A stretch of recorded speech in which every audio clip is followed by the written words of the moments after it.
welcome back to the channel Let's Crack with Ritu. I am Ritu Sharma. Friends, Shakespeare की tragedies की series आप जानते हैं कि कंटिन्यू हम उसको स्टडी कर रहे हैं और अभी तक की सीरीज़ में हमने उनकी 2 ट्रेजेडीज़ को डिस्कस भी कर लिया है। आज की जो क्लास है वो भी उनकी थर्ड जो ट्रेजेडी है उस पर ही हम शुरू करेंगे।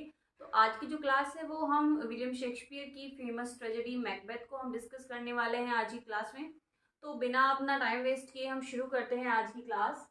मैकबेथ जो है हमारा आज का टॉपिक है।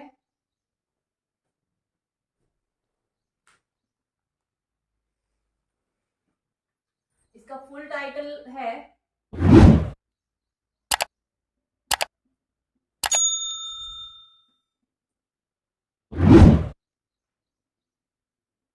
The tragedy of Macbeth. इसको कंपोज किया गया 1605 में। 1605 एंड 1606 जो है नियर अबाउट इसकी जो डेट है वो मानी जाती है। इसका जो सोर्स है वो राफेल होलिंशर्ट का जो क्रॉनिकल आया था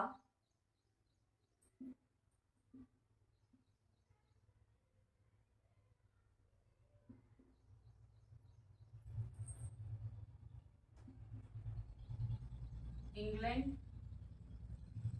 Scotland and Ireland.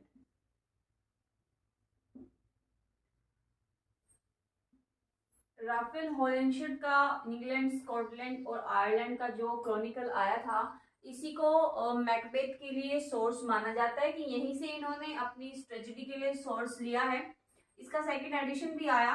Second edition इसका जो आया वो 1587 में आया इसी क्रॉनिकल का। इस प्ले की जो सेटिंग है वो स्कॉटलैंड,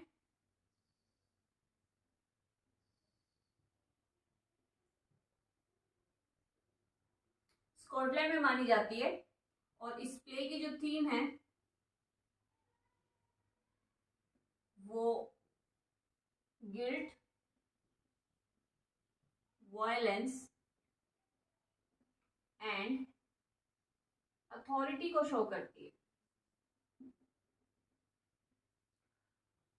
तो अगर हम सीधे साधारण शब्दों में कहें तो ये जो प्ले है इसका फुल टाइटल है ट्रेजेडी ऑफ मैकबेथ। कंपोज इसको किया गया 1605 में। कंपोज की जो डेट है उसका कोई क्लियर हमारे पास सोर्स नहीं है कि ये 1605 में ही आया है, लेकिन इसको जो फर्स्ट स्टेज्ड किया गया तो वो 1606 में किया गया, 1605 एंड 6 के बीच में। तो ऐसा माना जाता है कि जब इसको स्टेज्ड किया गया है तो लगभग उसी टाइम पर इसको कंपोज भी किया गया होगा। प्ले का जो सोर्स है वो राफेल होलिंशर्ट का क्रॉनिकल था इंग्लैंड, स्कॉटलैंड एंड आयरलैंड, जिसमें कि उन्होंने जो इंग्लैंड में जो किंग हुए हैं, ड्यूक हुए हैं, उनकी जो लाइफ हिस्ट्री है उसको उन्होंने इसमें डिस्कस किया हुआ है। तो वहीं से इन्होंने इस ट्रेजेडी के लिए सोर्स लिया। इस क्रॉनिकल का सेकंड एडिशन भी आया 1587 में। प्ले की जो सेटिंग है वो स्कॉटलैंड की मानी जाती है और उसके बाद थीम जो है इस प्ले के अंदर अगर हम थीम की बात करें कि प्ले का जो पूरा सर्कुलेशन है वो गिल्ट, वायलेंस एंड अथॉरिटी पूरे प्ले के अंदर देखने के लिए मिलेगी। अथॉरिटी के लिए ही जो मैकबेथ है उसने किंग डंकन की डेथ को मार डाला था और इसी अथॉरिटी के लिए इस प्ले के अंदर वायलेंस जो है वो दिखाई गई है और उसी गिल्ट में ही जो मैकबेथ है और उसकी जो वाइफ है लेडी मैकबेथ किस तरह से उनकी डेथ होती है, तो ये प्ले जो है उसको शो करता है। तो इसके बाद अब अगर हम बात करें प्ले के कुछ की पॉइंट्स की, तो प्ले जो है इसको कुछ और नामों से भी जाना जाता है, जैसे कि इसको द स्कॉटिश प्ले के नाम से भी जाना जाता है।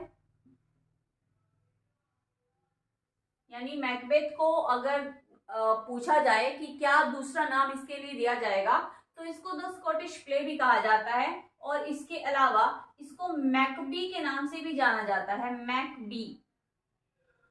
मैकबेथ के साथ कहते हैं एक बैड ओमेन जो है वो जुड़ा हुआ है, यानी एक कहावत जुड़ी हुई है, या कह लीजिए कि स्कॉटलैंड के लोगों ने ये माना हुआ था कि मैकबेथ जो है एक कर्स्ड वर्ड है। इसको स्कॉटलैंड के लोग इसको पूरी तरह से नहीं बुलाते थे, यानी मैकबेथ को मैकबेथ के नाम से नहीं बुलाते थे। उन्होंने इसके लिए पूरा नाम छोड़ करके इसके लिए एक दूसरा नाम एडॉप्ट किया था, मैकबी, क्योंकि उनको लगता था कि मैकबेथ जो है वो एक कर्स्ड प्ले है, और अगर हम उसको कंप्लीटली बोलेंगे, यानी अगर हम उसको मैकबेथ ही कहेंगे तो हमारे साथ भी कुछ बुरा घट सकता है, क्योंकि इसमें जो है कुछ सुपर नेचुरल एलिमेंट्स भी हमें देखने के लिए मिलेंगे। तो हम कह सकते हैं इसकी थीम में सुपर नेचुरल एलिमेंट्स का भी इफेक्ट है।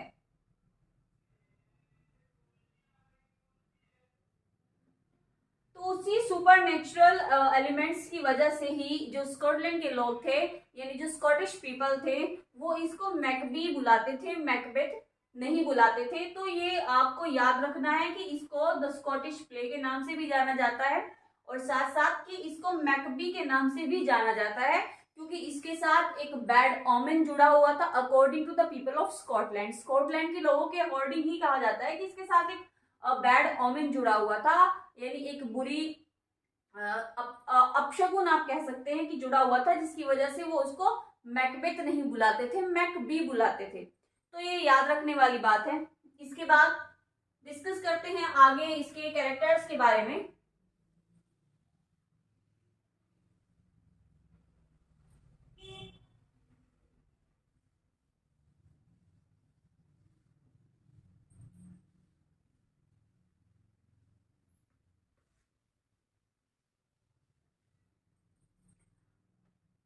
प्ले में जो इंपॉर्टेंट कैरेक्टर्स हैं उनमें सबसे पहला कैरेक्टर आता है किंग डंकन का।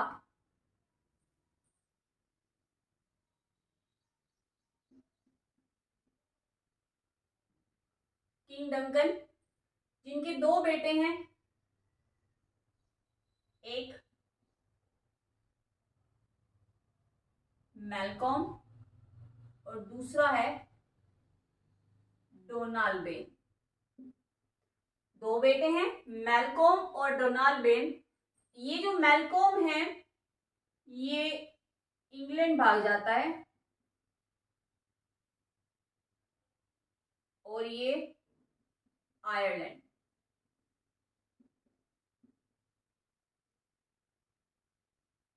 ये दोनों इंग्लैंड और आयरलैंड क्यों चले जाते हैं? किंग डंकन जो है वो स्कॉटलैंड के राजा हैं। इनकी दो सन है, एक का नाम मैल्कॉम है, दूसरे का नाम डोनाल्ड बेन है। मैल्कॉम जो है वो इंग्लैंड चला जाता है, डोनाल्ड बेन आयरलैंड चला जाता है, इसलिए क्योंकि किंग डंकन की डेथ हो जाती है। डेथ कैसे हो जाती है? मैकबेथ जो है स्कॉटलैंड पर अपना राज चाहता था, और उसी राज के लिए वो किंग डंकन को की डेथ कर दे, उसको मार डालता है, यानी धोखे से किंग डंकन को मार देता है। और जब किंग डंकन की डेथ हो जाती है तो ये दोनों बेटे अपनी सिक्योरिटी के लिए स्कॉटलैंड छोड़ करके भाग जाते हैं। अभी हम डिस्कस करेंगे जब प्ले स्टार्ट होगा। मैकबेथ मैकबेथ जो है इस प्ले में हीरो का भी कैरेक्टर प्ले कर रहा है, रोल प्ले कर रहा है, और साथ साथ विलन का भी, यानी इस प्ले का जो प्रोटैगनिस्ट है वो भी मैकबेथ है, और एंटागनिस्ट जो है यानी जो विलन है वो भी मैकबेथ ही है। तो आप कह सकते हैं कि hero and villain of the play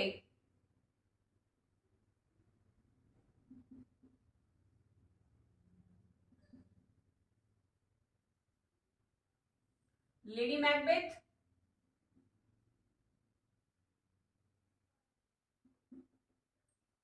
ये वाइफ है मैकबेथ की,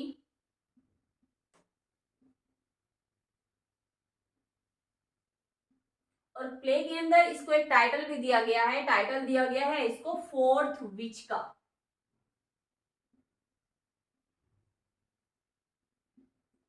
फोर्थ विच का इसको टाइटल दिया गया है। इसको विच मीन्स चुड़ैल, इसको फोर्थ विच क्यों कहा है, और इससे पहले तीन विच कौन है?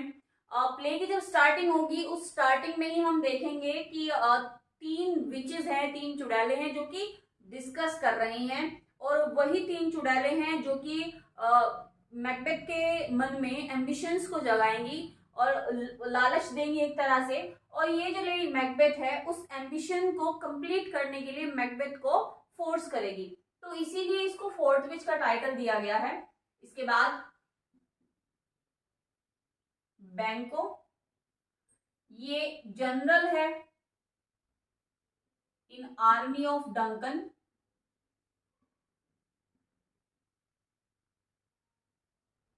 फ्रेंड है मैकबेथ का। तो ये जो बैंको है ये जनरल है किंग डंकन की आर्मी का और मैकबेथ का फ्रेंड है।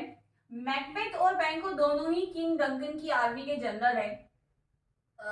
मैकबेथ जो है ये थेन ऑफ ग्लैमिस भी है, ये इसकी पोस्ट है थेन ऑफ ग्लैमिस।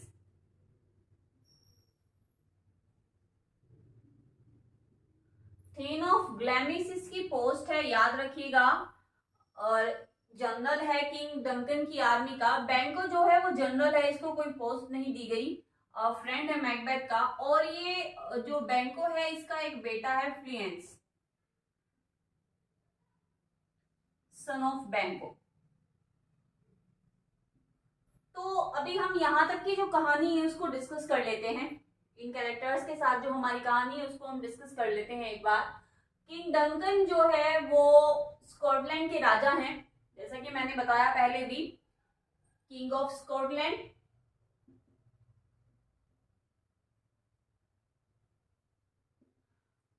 ये इनके दो बेटे हैं मैलकॉम और डोनाल्ड वेन। और ये जो मैकबेथ है और ये जो बैंको है ये दोनों जो है एक वॉर के लिए गए हुए हैं, यानी नॉर्वे की जो आर्मी है उसने इन्वेड कर दिया है स्कॉटलैंड पर। तो ये दोनों जो हैं नॉर्वे की जो सेना है उसके साथ युद्ध करने के लिए गए हुए हैं। और अपनी ब्रेवरी से क्या होता है कि जो नॉर्वेजियन किंग है उसको मैकबेथ मार डालता है और उसका जो सिर है उसके धड़ से अलग कर देता है, जिसको देख करके जो नॉर्वे की सेना है वो डर जाती है और सब इधर उधर भाग जाते हैं। तो रिजल्ट ये होता है कि मैकबेथ और बैंको जो है वो दोनों अपनी बहादुरी से जो नॉर्वेजियन आर्मी है उसको इन्वेड करने से रोक लेते हैं और जो युद्ध है उसको जीत लेते हैं। तो ये दोनों जो है वो वॉर से वापस आ रहे हैं। तभी इनका सामना 3 विचेस से होता है। 3 विचेस जो हैं वो प्ले के अंदर सुपर नेचुरल एलिमेंट्स हैं।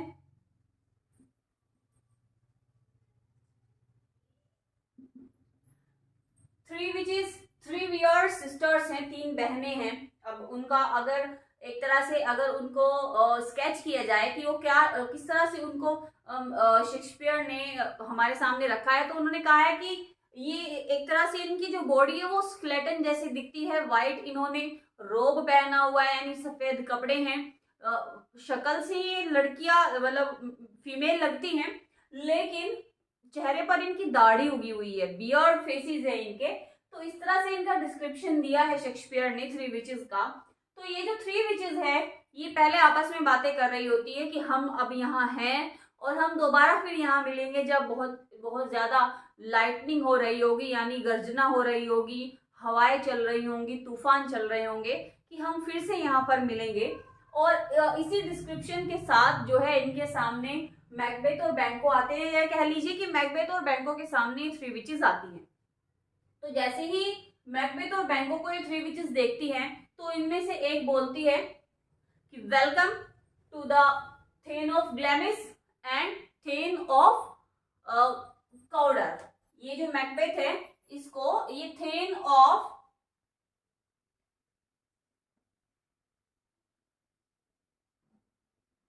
ऑफ काउडर बुलाती हैं।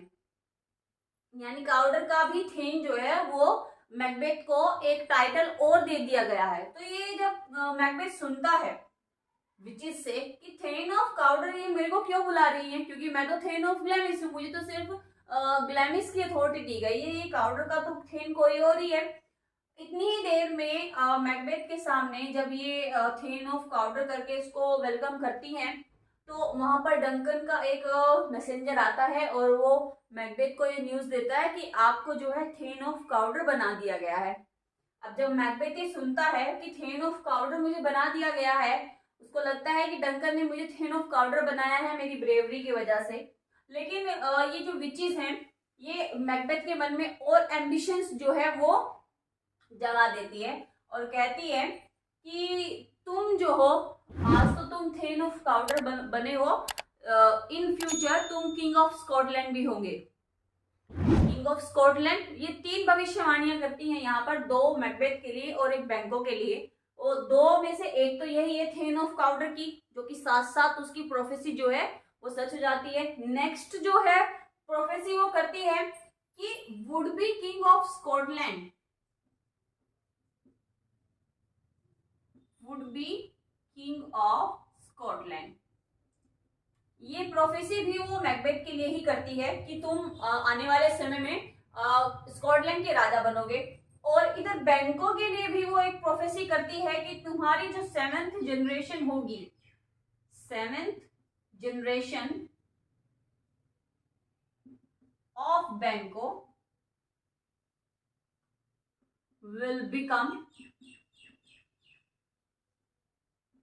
the king of Scotland।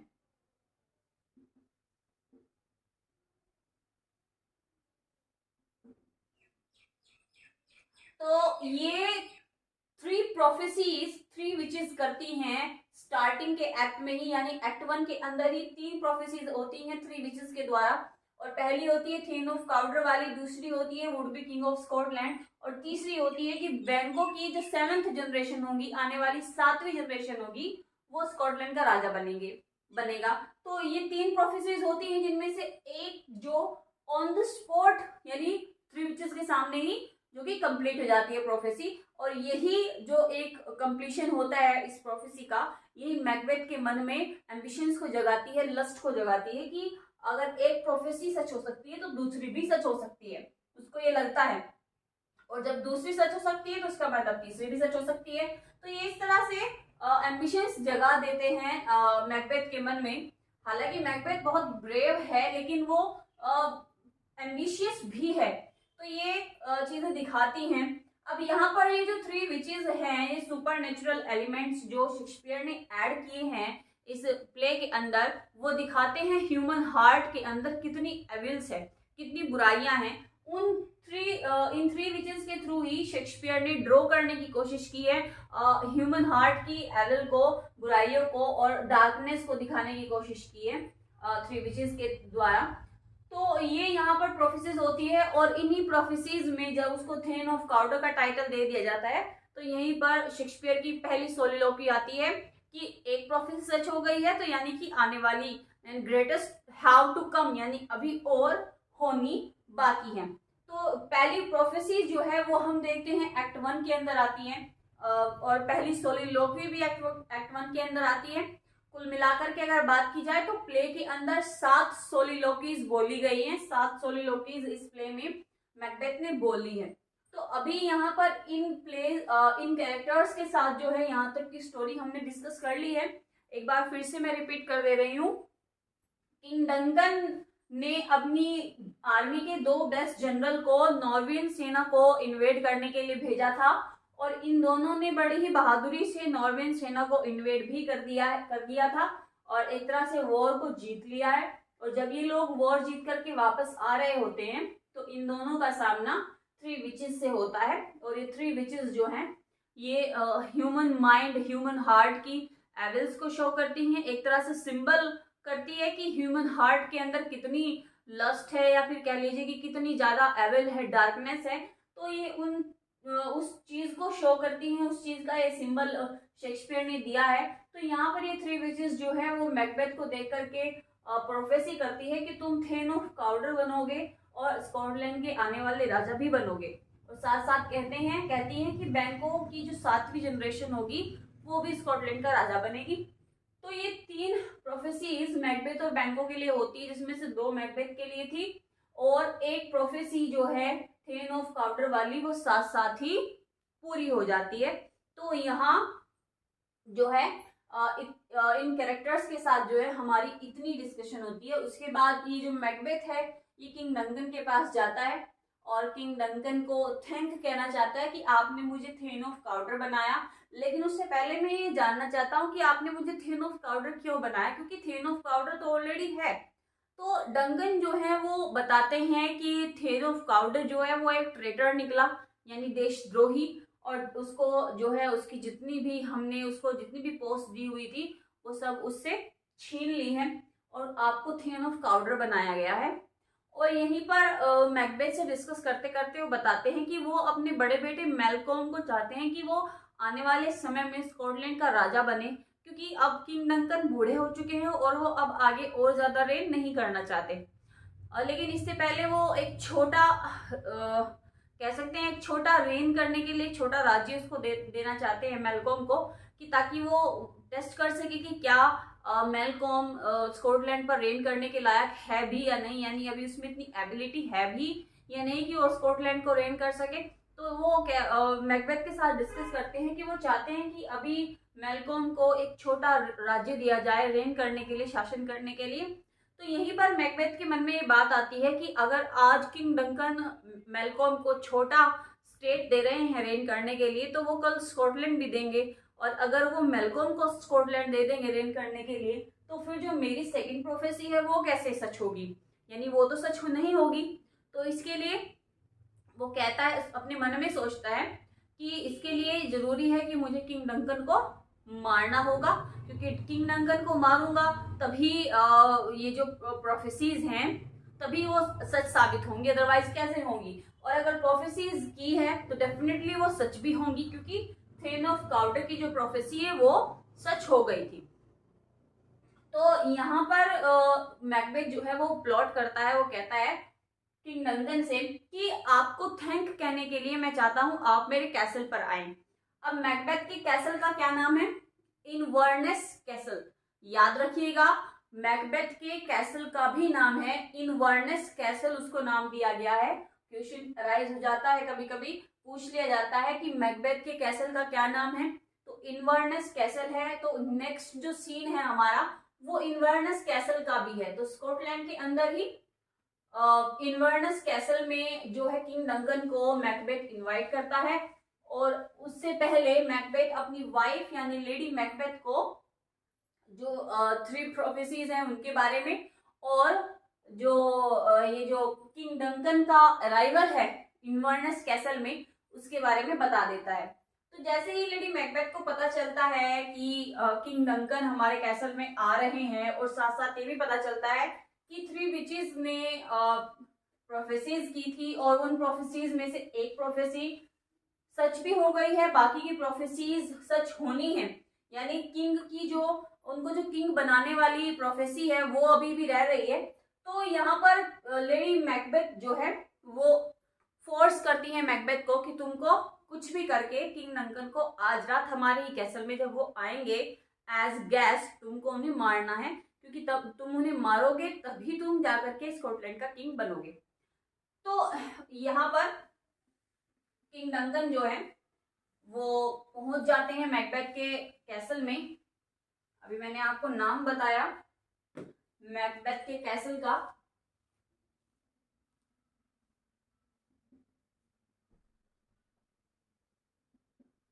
Inverness castle.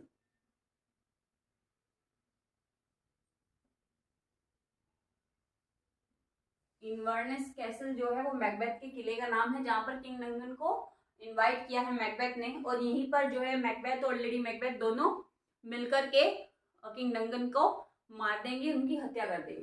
तो ये जो मैकबेथ है ये इसी जो कंसाइंस है, यानी इसकी अंतरात्मा जो है वो बार बार इसको रोकती है कि नहीं, तुम्हें किंग डंकन को नहीं मारना चाहिए क्योंकि वो तुम्हारे गेस्ट है। लेकिन ये जो लेडी मैकबेथ है जिसको कि 4th विच का टाइटल दिया गया है, वो ये जो 4th विच का टाइटल है उसको बिल्कुल यहाँ पर अपने लिए प्रूफ करने की पूरी प्रयास करती है, और ये मैकबेथ से ना चाहते हुए भी किंग डंकन की डेथ करा देती है। कैसे कि किंग डंकन जब इनके यहाँ फीस्ट पर आते हैं तो ये लेडी मैकबेथ किंग डंकन को ड्रिंक कराती है। जब किंग डंकन पूछते हैं थेन ऑफ काउडर यानी मैकबेथ के बारे में। तो लेडी मैकबेथ बोलती है कि वो थके हुए हैं और वो सो गए हैं, इसलिए आपसे सुबह ही मिलेंगे। और ये इनके साथ जो दो गार्ड्स होते हैं किंग डंकन के, लेडी मैकबेथ किंग डंकन को और उनके दोनों गार्ड्स को ओवर ड्रिंक करा देती हैं, जिसकी वजह से ये लोग नशे में सो जाते हैं। तो यहीं पर मैकबेथ जो है वो उठता है और किंग डंकन को सोते हुए मार देता है। और जब ये किंग डंकन को सोते हुए मारता है तो इसको एक आवाज आती है। आवाज आती है क्या? स्लीप नो मोर।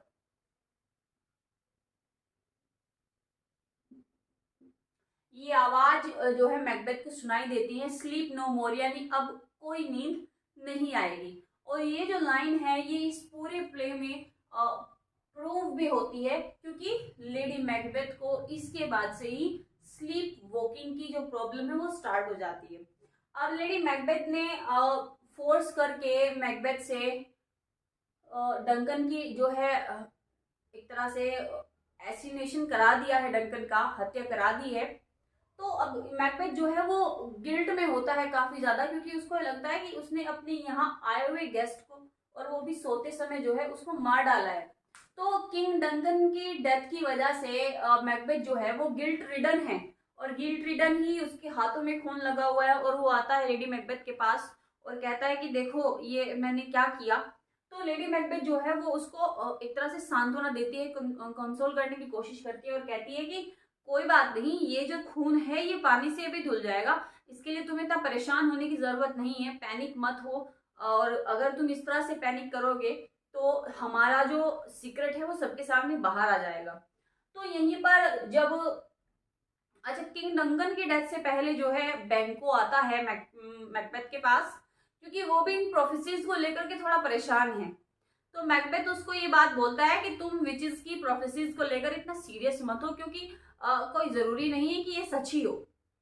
तो मैकबेथ जो है बैंको को अपनी तरफ से एक तरह से समझा देता है कि तुम्हें इनको लेकर के इतना सीरियस होने की जरूरत नहीं है कि सच ही हो, तुम्हारे 7 जनरेशन किंग बने या मैं स्कॉटलैंड का किंग बनूं, ये कोई जरूरी नहीं है। तो वो उसको एक तरह से समझा करके भेज देता है और बैंको को ये बता देता है कि किंग डंकन जो है वो सो चुके हैं। उसके बाद ही मैकबेथ और लेडी मैकबेथ जो है किंग डंकन की डेथ को मार देते हैं। अब यहाँ पर किंग डंकन की डेथ के बाद एक सीन आता है, पोर्टर सीन। एक्ट 2 में हम देखते हैं किंग डंकन की डेथ हो गई है, और एक्ट 2 और एक्ट 3 की जब शुरुआत होने वाली थी तभी पर ये पोर्टर सीन जो है आता है। अच्छा, एक्ट 2 में ही मैकबेथ जो है वो किंग बन जाता है। पोर्टर सीन इसलिए लगाया गया है यहाँ पर क्योंकि किंग डंकन की डेथ है और एक बहुत ही सीरियस इवेंट अभी अभी घटा है। तो ये पोर्टर सीन जो है ये एक कॉमिक रिलीफ के लिए यहाँ पर रखा गया है, यानी ऑडियंस जो है वो अभी एक बहुत ही सीरियस सीन को उसने देखा है, तो ऑडियंस को थोड़ा सा कॉमिक रिलीफ देने के लिए पोर्टर सीन है। पोर्टर सीन में क्या दिखाया गया है कि किंग डंकन की डेथ के बाद जब मैकबेथ और लेडी मैकबेथ दोनों डिस्कस कर रहे होते हैं और वो हाथ धुल रहे होते हैं खून के, तो यहाँ पर पोर्टर सीन होता है। मैकबेथ के जो किला है उसका जो दरवाजा उसको खटखटाया जाता है, और जब दरवाजा खुलता है तो ऐसा कहा गया है कि वो हेल का दरवाजा खुला है, और ये जो है ये हेल के पोर्टर का नॉकिंग थी। और ये कहा जाता है कि मैकबेथ और लेडी मैकबेथ ने किंग डंकन की डेथ के बाद जो है अपने आप को हेल की तरफ ले जाना शुरू कर दिया था। और ये पोर्टर सीन यानी गेट नॉकिंग का जो सीन था और वो गेट खुलने वाला जो सीन था वो यही कहता है कि अब इन दोनों ने अपने लिए हेल के रास्ते खोल लिए हैं। तो ये कॉमिक रिलीफ आता है। कॉमिक रिलीफ के बाद नेक्स्ट डे बात होती है डंकन की डेथ की। सबको पूरे कैसल में ये बात फैल जाती है कि किंग डंकन की डेथ हो गई है। अब किंग डंकन की जो डेथ होती है और उसके बाद जो उनके गार्ड होते हैं जो सो रहे होते हैं, तो मैकबेथ ये दिखाने के लिए कि वो कितना लॉयल है किंग डंकन के लिए उन दोनों गार्ड्स को मार देता है, क्योंकि उसको वो ये दिखाना चाहता है कि कहीं ना कहीं किंग डंकन के गार्ड्स ने ही किंग डंकन को मारा होगा, क्योंकि हम तो सब लोग हमने तो किंग डंकन को जो है यहाँ पर इनवाइट किया था एज ए गेस्ट। तो यहाँ पर जब ये मैकडफ और बैंको आते हैं तो ये मैकबेथ जो है उनके सामने ही उनके जो गार्ड्स हैं उनको मार देता है। यहीं पर जो किंग डंकन के दोनों बेटे हैं मैल्कोम और डोनाल्ड बेन, ये दोनों यहाँ से भाग जाने की योजना बनाते हैं, क्योंकि उनको ये लगता है कि अब उनके फादर की डेथ हो गई है, तो इसका मतलब ये तय है कि अब हमें भी कोई ना कोई मार सकता है, क्योंकि जब किंग की डेथ हो सकती है तो उसके बेटों को कोई क्यों नहीं मार सकता। तो ये लोग अपनी इंटेलिजेंसी शो करते हैं यहाँ पर, और मैल्कोम जो है वो इंग्लैंड चला जाता है और डोनाल्ड बेन जो है वो आयरलैंड चला जाता है। मैल्कोम तो at the end of the play वापस आएगा क्योंकि उसको किंग बनाया जाएगा, लेकिन डोनाल्ड बेन जो है वो इस एक्ट के बाद पूरे प्ले में कहीं भी शो नहीं होगा, यानी उस कैरेक्टर को यहीं पर आयरलैंड में ही जो है शेक्सपियर ने एक तरह से उसके बारे में आगे कोई जानकारी नहीं दी है। तो डोनाल्ड बेन आयरलैंड चला गया है, मैल्कोम इंग्लैंड चला गया है। मैकबेथ को ये तो अब उसको ये लगता है कि मैंने किंग डंकन को मार दिया है, मैल्कोम और डोनाल्ड बेन जो है वो मुझसे डरते हैं, तो वो वापस आने से रहे, इसलिए मुझे उनसे कोई खतरा नहीं है और अब मैं इजीली जो है स्कॉटलैंड का किंग बन जाऊंगा।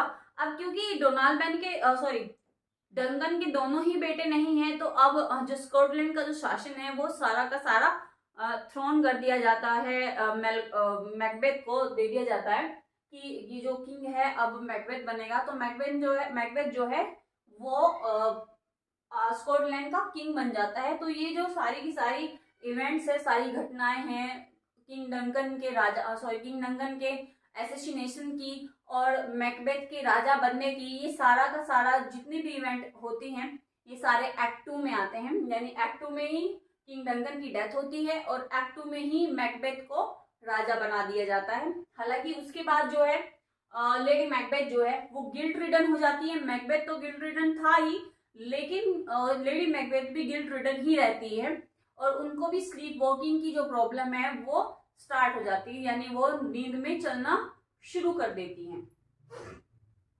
तो यहाँ पर एक्ट 2 जो है वो खत्म होता है। एक्ट 3 की जब शुरुआत होती है तो अब 2 प्रोफेसीज जो है वो मैकबेथ अपने लिए सच कर चुका है। अब तीसरी प्रोफेसी है बैंको की जो 7th जनरेशन है उसको राजा बनना है। तो अब मैकबेथ ये सोचता है कि बैंको और उसका बेटा, यानी अब मुझे बैंको और उसके बेटे को मारना होगा, क्योंकि बैंको से तो चलो मुझे कोई खतरा नहीं है, लेकिन फ्लेंस जो है, क्योंकि आने वाली जो पीढ़ी है वो फ्लेंस से ही चलेगी, तो मुझे फ्लेंस को मारना होगा। तो अब इसके लिए मैकबेथ और लेडी मैकबेथ दोनों मिलकर के एक फीस्ट ऑर्गेनाइज करते हैं, पार्टी देते हैं और उस पार्टी में वो सबको इन्वाइट करते हैं। यहीं पर ही मैकबेथ बैंको और फ्लेंस को मारने के लिए 2 शूटर जो है उनको हायर करता है और यहीं पर ही बैंको की डेथ हो जाती है। फ्लेंस भाग जाता है इंग्लैंड इंग्लैंड चला जाता है फ्लेंस बच करके। अब शूटर जो आता है और बताता है कि मैंने बैंको को मार दिया है, लेकिन फ्लेंस भाग गया है। अब इतनी जब जानकारी मैकबेथ को लगती है पता, तो वो कहता है कि बैंको के मरने से और फ्लेंस के भागने से, अब डर तो उसको यही था कि फ्लेंस से ही आने वाली पीढ़ी चलेगी और फ्लेंस से ही यानी आगे की जो 7वीं पीढ़ी होगी वही राजा बनेगी। तो वो ये बोलता है कि ठीक है कोई बात नहीं, फ्लेंस इतना ज़्यादा ब्रेव नहीं है, उसको तो मैं कभी भी मिलूंगा तो मैं उसको कभी भी मार सकता हूँ। अब बैंको के मरने के बाद होता ये है कि मैकबेथ को बैंको का भूत जो है वो दिखाई देना शुरू हो जाता है और जब जब उसको बैंको का भूत दिखता है तब तब वो अपना जो गिल्ट है वो शो करने लग जाता है। अब पार्टी में ही बैंको की डेथ के बाद उसको बैंको का भूत दिखता है और जब उसको बैंको का घोस्ट दिखाई देता है तो मैकबेथ जो है वो एक तरह से इंसेन होने लगता है, पागलपन वो दिखाने लगता है, फिट्स उसको आने लगते हैं। तो यहाँ पर लेडी मैकबेथ जो है वो बात को संभालती है और वो पार्टी जो है वो जल्दी ही ओवर कर देती है और कहती है कि किंग की जो तबीयत है वो ठीक नहीं है, उनको जो फिट्स आ रहे हैं, इसलिए जो पार्टी है उसको यहीं पर ही ओवर किया जाता है। अब लेडी मैकबेथ को संभालती है और कहती है कि अगर तुम इस तरह से शो करोगे तो हमारे सीक्रेट्स जो है वो सारे सबके सामने खुलने शुरू हो जाएंगे। अब यहाँ पर इतनी बात होने के बाद ये मैकडफ, अच्छा नेक्स्ट जो कैरेक्टर है, अभी हमारे कुछ कैरेक्टर्स थियरीज में रहते हैं डिस्कस होने।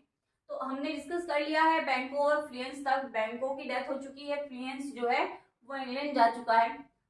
इंग्लैंड में वो मैल्कोम से मिलता है और यहाँ पर वो इंग्लैंड का किंग है सिवार्ड।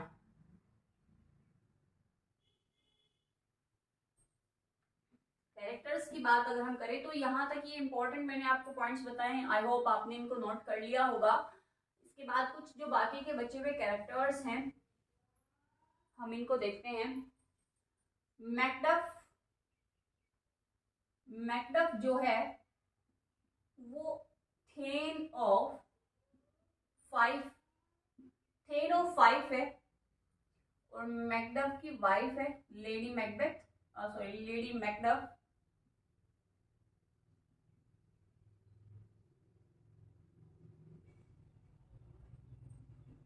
एंड हिज चाइल्ड, यानी मैकडफ से रिलेटेड दो ही कैरेक्टर हैं, लेडी मैकडफ और उसका बच्चा। मैकडफ जो है वो थेन ऑफ 5 है। इसके बाद रोज, रोज जो है ये थेन ऑफ रोज है।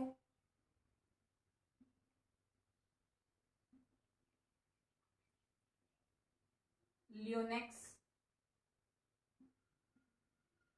एग्नस, ये कुछ कैरेक्टर्स हैं या फिर कह लीजिए आपकी ये आर्मी सोल्जर्स हैं।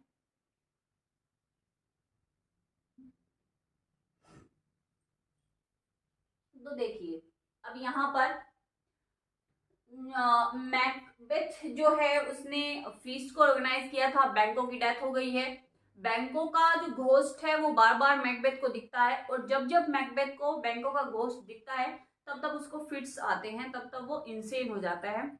और लेडी मैकबेथ को डर है कि अगर इस तरह ही मैकबेथ को फिट्स आते रहे और इस तरह से ही होता रहा तो जितने भी सीक्रेट्स हैं वो सारे खुल जाएंगे और सबको पता चल जाएगा कि किंग नंगन की जो डेथ है वो हम दोनों ने की थी, किंग नंगन को हमने मारा था। तो यहाँ पर मैकबेथ जो है आगे क्या होने वाला है इन सबको जानने के लिए पहुंचता है वापस 3 विचेस के पास। जैसा कि मैंने प्ले की स्टार्टिंग में बताया था कि 3 विचेस जो है वो आपस में बातें करती हैं और वहीं पर वो कहती है कि हम लोग दोबारा मिलेंगे। और यहीं पर अब वो सीन आता है जब वो दोबारा मिलती है, लेकिन उससे पहले ही जो 3 विचेस है उनकी एक क्वीन है हैकेट, क्वीन ऑफ विचेस। हैकेट जो है वो 3 विचेस की क्वीन है। अब ये जो हैकेट है ये 3 विचेस को ऑर्डर करती है कि अब तुम्हें मैकबेथ को ऐसी प्रोफेसीज देनी है जिससे कि वो काम हो जाए, उसको ये लगे कि अब वो सेफ है।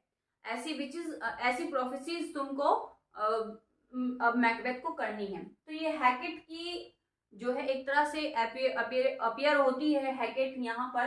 तो आपको याद रखना है कि 3 विचेस की क्वीन का भी सीन है और उसको हैकेट कहा जाता है। हैकेट जो है नाम है क्योंकि ये रोमन जो गॉडेस और हैं उनमें ये नाम दिया गया है। हैकेट जो है क्वीन ऑफ विचेस है। तो यहाँ पर हैकेट जो है वो अपनी 3 विचेस को ऑर्डर करती है कि अब तुम्हें मैकबेथ को ऐसी प्रोफेसी करनी है जिसमें कि उसको ये लगे कि वो अब सेफ है। तो मैकबेथ पहुंचता है 3 विचेस के पास और 3 विचेस जो है वो मैकबेथ से मिलती है। यहाँ पर मैकबेथ पूछता है कि उसे किससे खतरा है। तो 3 विचेस कहती है कि हम तुम्हें बताएंगे लेकिन अभी तुम्हारे सामने 3 एपिरेशंस होंगे, 3 चीजें आएंगी। तो जो फर्स्ट एपिरेशन आता है, यानी एपिरेशन मीन्स जो घोस्ट एक तरह से आप कह सकते हैं चुड़ैलों के साथ भूत प्रेत जैसे कह देते हैं। तो फर्स्ट एपरेशन जो है उसमें एक आर्म्ड हेड आता है। सेकंड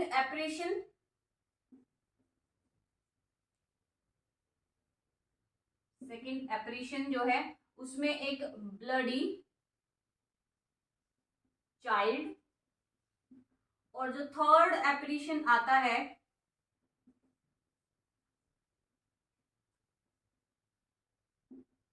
उसमें चाइल्ड विद क्राउन। तो ये 3 एपरेशन जो है विच इज मैकबेथ के सामने प्रेजेंट करती हैं। ये एक तरह से विचेस जो है मैकबेथ के साथ एक ट्रिक प्ले करती हैं और वो कहती है कि हम हेल्प करेंगे तुम्हारी, अब जो भी तुम्हारे क्वेश्चंस हैं वो इनके सामने रखो और ये तुमको आंसर करेंगे। तो यहाँ पर मैकबेथ जो है वो पहला सवाल करता है कि मुझको किससे खतरा है। तो ये जो आर्म्ड हेड है, आर्म्ड हेड यानी इसका सर है, कटा हुआ सर है, शरीर नहीं है, तो ये आर्म्ड हेड उसको आंसर करता है कि beware Macduff, beware of Macduff. ये स्पीच है इसकी, कहता है कि मैकडफ से सावधान रहो, तुमको मैकडफ से इस वक्त खतरा है तो तुमको मैकडफ से सावधान रहने की जरूरत है। तो ये आर्म्ड हेड की लाइन है, बीवेयर ऑफ मैकडफ।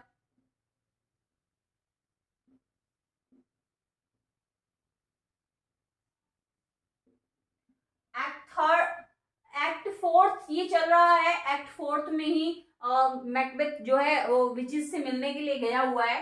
इसके बाद ब्लडी चाइल्ड से वो पूछता है कि मेरी जो डेथ है वो कैसे होगी, अगर मुझको मैकबेथ से खतरा है तो क्या मेरी मृत्यु हो सकती है या कैसे होगी। तो ये ब्लडी चाइल्ड जो है वो आंसर करता है कि तुम्हें कोई नॉर्मल पर्सन तुम्हें नहीं मार सकता, यानी कोई भी पर्सन जिसने कि अपनी माँ से जन्म लिया हो, माँ से जन्म लिया हो, वो पर्सन तुम्हें नहीं मार सकता। अब ये बात भी जो है मैकबेथ को रिलैक्स फील कराती है। वो कहता है कि ठीक है, मैकबेथ को तो मैं मार दूंगा, मैकबेथ मेरे लिए कोई बड़ी परेशानी नहीं है। ब्लडी चाइल्ड की जो प्रोफेसी है कि कोई भी वो पर्सन जिसने अपनी माँ से जन्म लिया हो वो तुम्हें नहीं मार सकता। तो यानी कि मोस्ट ऑफ द पर्सन जो है उनकी जो जन्म की जो प्रोसीजर है सबका यही है कि वो अपनी माँ के थ्रू ही जन्म लेते हैं।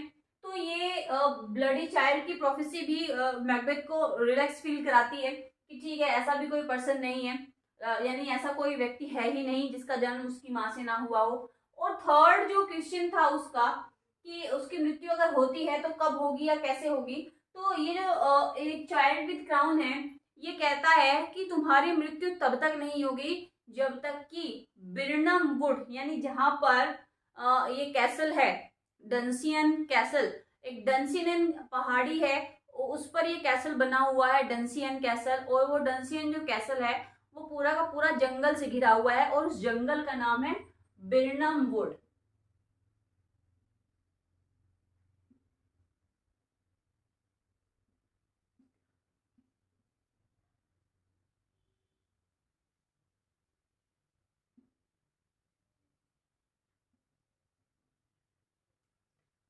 तो बिर्नम वुड है डंसिनेन पहाड़ी पर।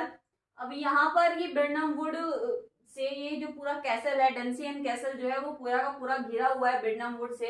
तो इसकी प्रोफेसी थी कि जब तक ये बिर्नम वुड जो है, ये जंगल जो है जिसका नाम बिर्नम है, जब तक वो चल करके तुम्हारे कैसल तक नहीं आएगा तब तक तुम्हें कोई नहीं मार सकता। तो ये तीनों प्रोफेसीज जो थी इन्होंने मैकबेथ को रिलैक्स फील करा दिया कि ठीक है, इन तीनों में से कुछ भी ऐसा नहीं है जिससे कि मुझे घबराने की जरूरत हो। तो यहाँ पर थ्री विचेस की प्रोफेसीज को सुनने के बाद मैकबेथ जो है रिलैक्स होकर के अपने कैसल चला जाता है जो कि इस वक्त डंसिनेन हिल पर है। अब यहाँ लेडी मैकबेथ जो है, अब सीन आता है लेडी मैकबेथ का जो कि स्लीप वॉकिंग की जिनको प्रॉब्लम स्टार्ट हो गई है, तो उनकी केयर के लिए मैकबेथ ने एक डॉक्टर अपॉइंट की हुई है और एक पर्सनल केयर टेकर है उनकी। तो डॉक्टर जो है वो पर्सनल केयर टेकर से बात करते हैं, पूछते हैं कि कुछ ऐसी एबनॉर्मल चीजें जो तुमने देखी हो। तो केयर टेकर जो है वो बताती है कि नहीं, ऐसी तो मुझे कुछ भी बात नहीं दिखाई देती है लेडी मैकबेथ की, और मुझे तो सब नॉर्मल ही दिखता है। हाँ, लेडी मैकबेथ को रात में चलने की बीमारी जरूर है और वो क्यों है समझ नहीं आता। तो डॉक्टर जो है उसको ऑब्जर्व करते हैं और एक रात जो है डॉक्टर देखते हैं कि लेडी मैकबेथ उठती है, अपनी अलमारी खोलती है, बंद कर देती है, फिर अपने दोनों हाथों को रगड़ने लगती है, क्योंकि लेडी मैकबेथ जो है वो फिजिकली वीक नहीं है, फिजिकली बीमार नहीं है, वो मेंटली बीमार है। मेंटली बीमार इसलिए है क्योंकि वो गिल्ट रिडन है, क्योंकि उन्होंने किंग डंकन की डेथ की, को एसिनेट किया है, मारा है दोनों ने मिलकर के। तो उनको ये गिल्ट है कि उनके हाथों पर अभी भी खून लगा हुआ है। तो वो उनकी एक लाइन है, बहुत इंपॉर्टेंट लाइन है और बहुत बार पूछी भी गई है कि all the perfumes of Arabia will not Sutton my hands, यानी ये जो जितने भी अरब के परफ्यूम हैं वो मेरे हाथों से इस स्मेल को नहीं हटा सकते, चाहे मैं कितनी भी बार अपने हाथों को धो लूँ। ये जो गिल्ट है, ये जो खून का गिल्ट है, वो मेरे मन से, और ये खून के जो निशान है वो मेरे हाथों से कभी नहीं जाएंगे। तो ये बार बार जो स्लीप वॉकिंग होती है, और स्लीप वॉकिंग में वो अपने जितने भी उन्होंने अभी तक जितने भी उन्होंने कह सकते हैं जितने भी उन्होंने मर्डर प्लान किए थे, या जो भी उन्होंने किया था मैकबेथ को किंग बनाने के लिए, वो सारी बातें, वो सारे सीक्रेट्स वो स्लीप वॉकिंग के टाइम पर बोलती चली जाती है, यानी सारे सीक्रेट्स खुलने शुरू हो जाते हैं। तो डॉक्टर जब ये देखता है कि मैकबेथ और लेडी मैकबेथ ने मिलकर किंग डंकन को मारा है, तो यहाँ पर किंग मैकबेथ से डॉक्टर मिलता है और कहता है कि देखिए, लेडी मैकबेथ बीमार नहीं है, वो फिजिकली बीमार नहीं है, वो मेंटली बीमार है, और अब मैं उनकी कोई हेल्प नहीं कर सकता। तो यहाँ पर डॉक्टर जो है वो अपनी तरफ से जितना कर सकता था सर्विस लेडी मैकबेथ की, वो उसको करके वो कहता है कि ठीक है, अब लेडी मैकबेथ का जो ट्रीटमेंट है वो मेरे कंट्रोल से बाहर है, अब मैं उनके लिए कुछ नहीं कर सकता। तो यहाँ पर लेडी मैकबेथ को वो छोड़ देता है और मैकबेथ को रीजन जो है बता करके चला जाता है। अब लेडी मैकबेथ की जो कंडीशन है वो बिगड़ती जा रही है दिन पर दिन, ये मैकबेथ को पता होता है, और एक दिन ऐसा भी आता है कि लेडी मैकबेथ की डेथ हो जाती है। इधर मैकबेथ को पता चलता है कि इंग्लैंड की आर्मी है, यानी मैंने बताया आपको सिवार्ड जो किंग है इंग्लैंड के, सिवार्ड किंग ऑफ इंग्लैंड जो है, अर्ल ऑफ इंग्लैंड जो है, ये इन्होंने हेल्प की है मैलकॉम, अच्छा मैकडफ का मैं सीन बताना आपको भूल गई। मैकडफ को यहाँ थ्री विचेस से मिलने के बाद जो मैकबेथ है वो मैकडफ को मारने की कोशिश करता है। मैकडफ को पता चल जाता है कि ये जितनी भी प्लॉटिंग हुई है अभी तक स्कॉटलैंड में, जो कुछ भी हो रहा है, यानी अभी तक जितनी भी ऐसी अनप्लान चीजें जो हो रही है सारी की सारी, यानी किंग डंकन की डेथ, उसके बाद डोनाल्ड और मेलकॉम का इंग्लैंड भाग जाना, और भी बैंकों की डेथ, ये सब कुछ मैकबेथ ने प्लान किया हुआ था, और मैकबेथ की प्लानिंग की वजह से ये सब कुछ हो रहा है। तो उसको लगता है कि अब मैकडफ को लगता है कि अब मैकबेथ जो है मुझे भी मारने की कोशिश करेगा। तो मैकडफ जो है मैकबेथ के आने से पहले ही इंग्लैंड भाग जाता है और मेलकॉम के साथ ज्वाइन कर लेता है, यानी मेलकॉम और ये जो किंग सिवार्ड है और मैकडफ, ये तीनों वहां पहुंच करके एक आर्मी तैयार करते हैं। इधर मैकबेथ जब मैकडफ के पास पहुंचता है और उसको मैकडफ नहीं मिलता, तो ये लेडी मैकडफ और उसके बच्चे को मार देता है। लेडी मैकडफ और उसके बच्चे को मार देता है, और ये बात रोस के थ्रू मैकडफ को पता चलती है, क्योंकि जब रोस को पता चलता है कि मैकबेथ ने मैकडफ की वाइफ को और उसके बच्चे को मार दिया है, तो रोस ये न्यूज लेकर के इंग्लैंड जाता है, और इंग्लैंड वहां ये मैकडफ को बताता है कि मैकबेथ ने तुम्हारी वाइफ और तुम्हारे बच्चे की भी हत्या कर दी है। तो यहाँ पर ये 4 पर्सन होते हैं। रोस जो है ये थेन ऑफ रोस है, ये कजिन भी है मैकबेथ का, लेकिन थेन ऑफ रोस यानी रोस को मैकबेथ का जो काम करने का तरीका था स्टार्टिंग से ही वो पसंद नहीं था, जिसकी वजह से रोस इससे अलग रहता था। तो यहाँ पर ये जो रोस है, अब ये 4 पर्सन हो गए, Malcolm, Macduff, Ross and Siward. ये चारों पर्सन मिलकर के एक आर्मी तैयार करते हैं, और ये आर्मी जो है वो इंग्लैंड से आती है स्कॉटलैंड, और स्कॉटलैंड जब पहुंचती है तो ये डंसिनेन हिल पर बने मैकबेथ के जो कैसल था उसको चारों तरफ से घेर लेते हैं।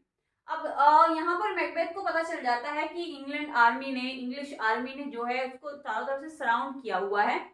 अब ये जो मैकडफ है ये कहता है अपने आर्मी से कि आप लोग जो है ये जंगल की जितनी भी टहनियां हैं इनको सबको काट कर खुद को ढक लो, ताकि मैकबेथ की आर्मी को पता ना चले कि हम लोग कहाँ कहाँ छिपे हैं।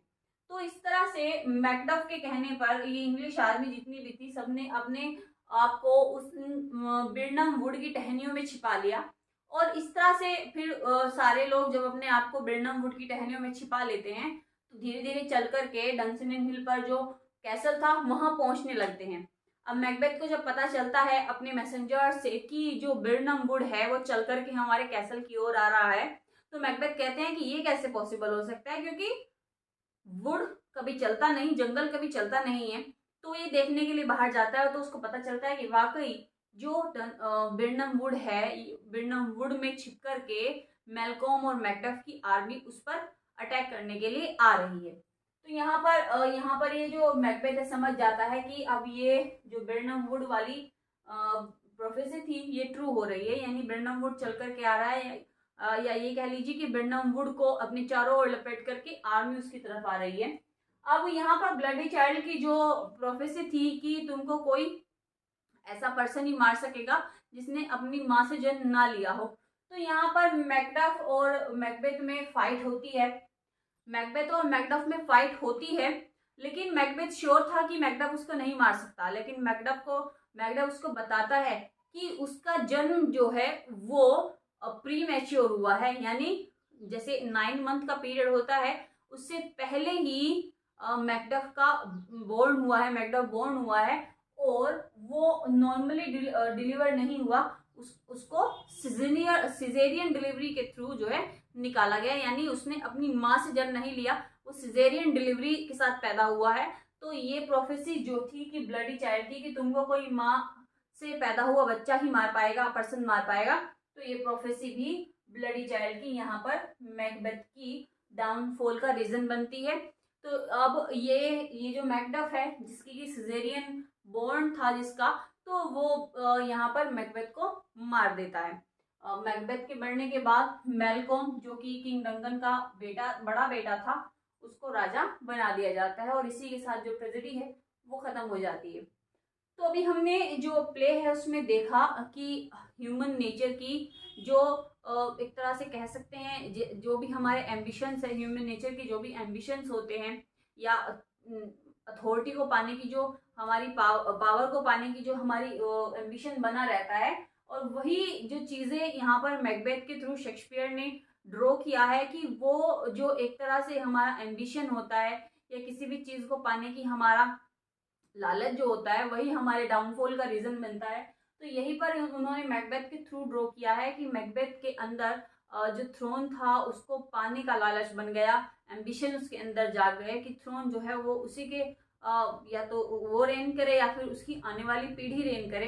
तो इसी लालच में और इसी एम्बिशन में वो इतनी वायलेंस करता है, इतना खून खराबा करता है कि एट द लास्ट उसका खुद का डाउनफॉल हो जाता है। और ये जो उसके 3 विचेस जो उसके बार बार हेल्प एक तरह से कह सकते हैं कि उसके एम्बिशन को जगाने का जो काम करती है, ये 3 विचेस जो है वो सिंबल करती है ह्यूमन माइंड में, ह्यूमन हार्ट में जो डार्कनेस है, जो एविल्स हैं, उनको वो सिंबलाइज करती है और उनको सामने हमारे ड्रॉ करती है।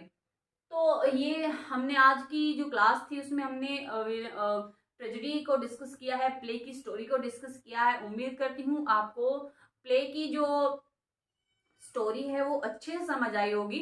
अगर फिर भी आपको प्ले की स्टोरी में कोई प्रॉब्लम है, कुछ नहीं समझ आया है, तो आप मुझे मैसेज कर सकते हैं। मैंने बताया था आपको लास्ट क्लास में कि टेलीग्राम पर आप जुड़ जाइए, वहाँ पर आप जो भी आपकी क्वेरीज होगी आप उसको मेरे साथ डिस्कस कर सकते हैं। वहीं पर आपका प्रैक्टिस सेशन भी स्टार्ट होगा। तो आज की क्लास में यहीं पर फिनिश करती हूँ। नेक्स्ट क्लास में हम इस ट्रेजेडी की जो इम्पोर्टेंट लाइन्स हैं और इस ट्रेजेडी में जो कुछ की फैक्ट्स हैं उनको हम डिस्कस करेंगे। आज की क्लास में बस इतना ही। Thank you for watching. तो वीडियो को शेयर कीजिए और सब्सक्राइब कीजिए चैनल को, बेल आइकन को प्रेस कीजिए ताकि आने वाली वीडियोस की नोटिफिकेशंस जो है वो आपको टाइम पर मिलती रहे।